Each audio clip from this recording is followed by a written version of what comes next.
Before his 18th birthday, Collingwood's Des Fothergill was a regular. He won 3 Copeland trophies, the Maggie's prestigious Best and Fairest Award, kicked 325 goals, topping the club's list in 1940, 45 and 46, and posted 111 games. The 1940 season was outstanding, for at the age of 20, he tied the coveted Brownlow medal with South Melbourne's Herb Matthews, polling 32 votes. Under the countback system, they couldn't be separated on votes or games, so the VFL retained the medals. Herbie Matthews won every football award humanly possible. That included the coveted Brownlow medal.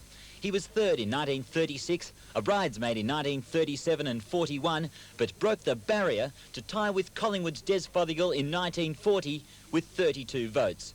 They couldn't be separated on a countback, so the VFL struck replicas and retained the original. We both tied 32 votes out of the whole thing, you see. So that was enough to make it for them to give you one, but they didn't. They went through everything that was possible, like first, seconds and thirds, and how many years were there, everything they went through, and they couldn't separate us. When Herb was in his prime, football meant everything, so Saturdays couldn't come quick enough. How the years have ticked on.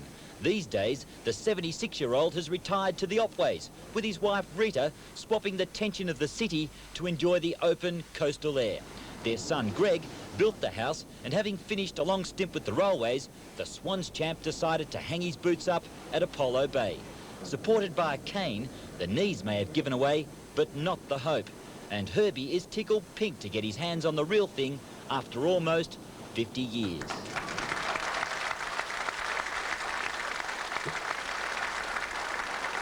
And Ross, let's not keep them waiting any longer. They want the real thing. So firstly, to Herbie Matthews. Now to Collingwood's Des Fothergill. Great stuff. Tell me, Des, how does it feel to have the real one now? Oh, it's very, very, very pleasing. I've had the replica for about 49 years, so it's... Really? Have you got the replica with you? Yes, I have. Why did you bring it tonight? What are you going to do with it? I'll just show it a few of my friends. You'll probably end up giving it to them, will you? Yeah, keep that one. Probably give it to them, yeah. Tell me, Des, you had 111 games in 6 seasons, which by standards nowadays is not considered a long career. No. Why did you decide to leave? No, I hurt my knee, Sandy. That's why I finished early. Only played about 6 or 7 seasons, 111 games. But then you went to the VFA. I went to the VFA in 1940 for 1 season. Then the war intervened, and I didn't play in 42, 43 or 44. Can I talk? Went back to Collingwood in 45, 46, 47. A couple of the grand finals in 38. Was 38 your second year? That's right, yeah. And you were tagged by Carlton's Jack Hale. Jack Hale, yes. So obviously they thought a great deal of you, even though you're only a youngster. Well, as a matter of fact, my first game of football was against Jack Hale at Collingwood. Did you whip him? No, he might have had the better of me that day. Really? No. So they tried it a second time? That was my first game, yes. Des, cricket was your other great love. That's right, yes. What did you prefer, cricket or football? I preferred cricket, as a matter of fact. Well, it's great talking with you, Des. Yeah. Tremendous. Yeah, I had 6 or 7 seasons of field cricket. Did you? Yes, I quite enjoyed that. Were you a cricketer, Herbie? Yeah, I played cricket. Did you? Yeah, played for South. Played for... Just come a little bit... District cricket. Played district cricket, did you? Yeah. Now, look, you were a fitness fanatic in those days because you lived at Fairfield. That's right. And am I right in saying you ran to training at South? Every Saturday, Tuesday and Thursday and Tuesday I run there to train, and then I'd run home again. That was me. I do that to get fit, to keep fit. I think you were fit, no question of that. Now that's the good news. Now, Herbie, I heard a whisper. Might only be a whisper, but I heard it, so I've got to ask you. Yeah, let me know what it is. I'll let you know what it is. Were you a bit of a talker on the field, a bit of a gossiper?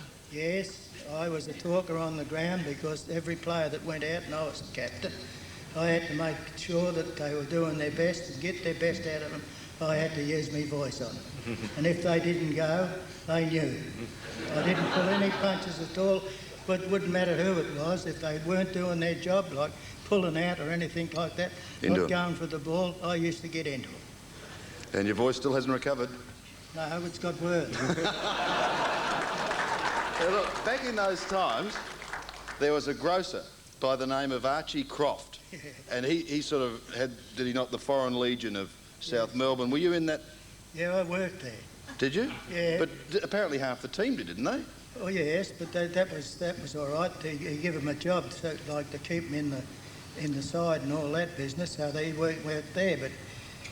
But the funny thing it was, every Tuesday and Thursday night when it come 4 o'clock, they'd all out. No one in the office. No work was done till the next day. Tell me, you played with some great players. Who would you say was the better player, Laurie Nash or Bob Pratt? Well, it's pretty hard to separate either of them because they were both champions, and one was like either centre half back or centre half forward, and you know Pratt, he was full forward. Well, he was a full forward. And he made you kick the ball to him. If you didn't kick it to him, he'd be into your ear. Because that's what he was there for, and we had to deliver the ball correctly to it. Gee, otherwise, we'd know about it. You two talking to each other must have been rip-roaring success. Well, we were successful because we made the grade and we went on to win a fight. Good on you, Herbie. You're a credit to the game, and we wish you well. Herbie Matthews, ladies and gentlemen, and Des Fothergill from 1940. Well done, Herbie. We'll just let them chat away to themselves for a moment because we've got to take a break if it's okay with you, Herbie. Thank you very much. We'll be back to 1930. Cross, well, Noel Teasdale thought that he had a long wait, some 24 years back in 1965. Now we go all the way back to 1930. Two great players, two great personalities, and it's going to be great to talk with them. Would you please welcome firstly from Collingwood, Harry Collier, and from Footscray, Alan Hopkins.